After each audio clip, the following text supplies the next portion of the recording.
1951 में लोग केदारनाथ मोक्ष पाने जाते थे। आज लोग कंटेंट बनाने जाते हैं। सन 1951 एक यात्री हरिद्वार से निकलता था, घूमने नहीं, मोक्ष की तलाश में।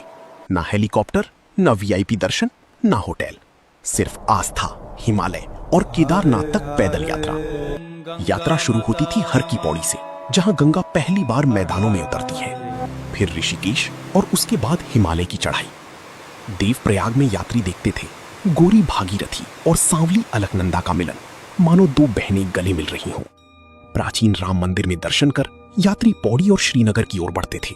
यात्री चलते चलते चट्टियों तक पहुंचते, जहां कई लोग अधमरे होकर गिर पड़ते थे। ना कोई रेस्टोरेंट, ना आराम।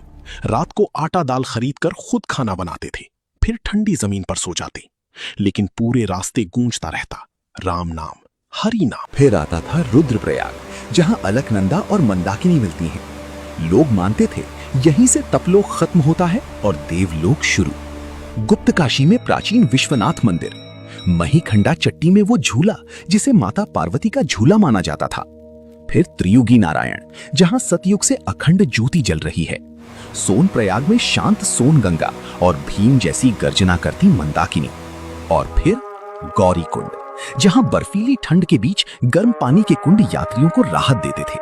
और आखिर में केदारनाथ, शांत, रहस्यमयी, बर्फ से ढका हुआ। ये कोई टूरिस्ट स्पॉट नहीं था, ये तपस्या की भूमि थी। लोग मानते थे इन्हीं पहाड़ों के आगे ही महाप्रस्थान का मार्ग है, जहां पांडव स्वर्ग की ओर गए थे। अब आज का केदारनाथ देखिए, हर दिन हजारों लोग, हेलीकॉप्टरों का शोर है, पहाड़ काटकर बनते होटल, नदियों में बहती प्लास्टिक। पुराने रास्ते अब भीड़, गंदगी, खच्चरों और कंक्रीट से भर चुके हैं। हिमालय की शांति अब हॉर्न और मशीनों की आवाज में दब चुकी है। बहुत लोग दर्शन से ज्यादा रील बनाने आते हैं और प्रकृति इसका जवाब दे रही है। 2013 की त्रासदी, बाढ़, भूस्खलन, हजारों मौतें, ये सिर्फ एक हादसा नहीं था, ये हिमालय की चेतावनी थी। 1951 के यात्री दर्द सहकर चलते थे, लेकिन पहाड़ों को वैसा ही छोड़ जाते थे।